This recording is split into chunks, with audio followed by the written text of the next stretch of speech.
Screen time ಅನ್ನೋದು ಹೇಗೆ ಮಕ್ಕಳ ಹೆಲ್ತ್ ಅನ್ನ ಹಾಳು ಮಾಡ್ತಾ ಬರುತ್ತೆ doctor? Human to human interaction ಮಾಡಿದಾಗ ನಾವೇನು ಮಾಡ್ತೀವಿ, 3 ಡೈಮೆನ್ಷನ್ ಅಂದರೆ ಅವರು ಮಾತಾಡ್ತಾ ಇರ್ತಾರೆ ಆಪೋಸಿಟ್ ಪರ್ಸನ್ಸು, ನಾವು ಅವ್ರ ಮಾತನ್ನು ನಾವು ಕೇಳ್ತಾ ಇರ್ತೀವಿ. ಅದೇ ರೀತಿ ನಾವೊಂದು ಕ್ವಶನ್ ಕೇಳ್ತೀವಿ, ಅದೊಂದು ರಿಯಾಕ್ಷನ್ ಬರ್ತಾ ಇರುತ್ತೆ. ಸೊ ಪ್ರತಿಯೊಂದು ನಾವು ರೆಸ್ಪಾನ್ಸ್ ಕೊಟ್ಟಾಗ ಅದಕ್ಕೆ ರಿಯಾಕ್ಷನ್ಸ್ ಬರ್ತಾ ಇರುತ್ತೆ. ಇದು ನಮ್ದೊಂದು normal way of communications.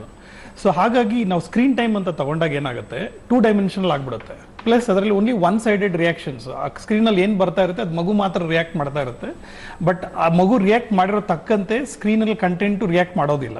So ಹಾಗಾಗಿ ಅವ್ರಿಗೆ ಮೇನ್ ಆಗಿ ಒಂದು 2 ಡೈಮೆನ್ಷನಲ್ ಕಾನ್ಸೆಪ್ಟು, ಇನ್ನೊಂದು ಹ್ಯೂಮನ್ ಟು ಹ್ಯೂಮನ್ ಇಂಟ್ರಾಕ್ಷನ್ಸ್ ತಪ್ಪೋಗುತ್ತೆ. ಸ್ಕ್ರೀನ್ ನೋಡಬೇಕಾದ್ರೆ ಕಣ್ಣಿಗೆ ಅಫೆಕ್ಟ್ ಆಗುತ್ತೆ, ಅವ್ರಿಗೆ ಸೋಷಿಯಲ್ ಇಂಟ್ರಾಕ್ಷನ್ಸ್ ಕಡಿಮೆ ಆಗುತ್ತೆ, social initiation skill, communication skill ಕಡಿಮೆ ಆಗುತ್ತೆ, ಸ್ಪೀಚಲ್ಲಿ ಡಿಲೇ ಆಗುತ್ತೆ, ಮತ್ತು ಇನ್ನಟೆನ್ಷನ್ ಅಂದರೆ ಆ ಸ್ಕ್ರೀನ್ ಟೈಮ್ ಬಿಟ್ಟು ಬೇರೆ ಟೈಮಲ್ಲಿ ಸಖತ್ ಆಂಕ್ಷಿಯಸ್ ಆಗಿಬಿಡ್ತಾರೆ ಮಕ್ಕಳು, ಹೈಪರ್ ಆ್ಯಕ್ಟಿವ್ ಆಗ್ತಾರೆ. ಕೊಡಲಿಲ್ಲ ಅಂತಂದರೆ ಕೂಗಾಡಕ್ಕೆ ಶುರು ಮಾಡ್ತಾರೆ, ಅಳಕ್ಕೆ ಶುರು ಮಾಡ್ತಾರೆ, ಮತ್ತು ಹಠ ಮಾಡೋಕ್ಕೆ ಸ್ಟಬರ್ನೆಸ್ ಬರೋದು ಶುರು ಆಗುತ್ತೆ.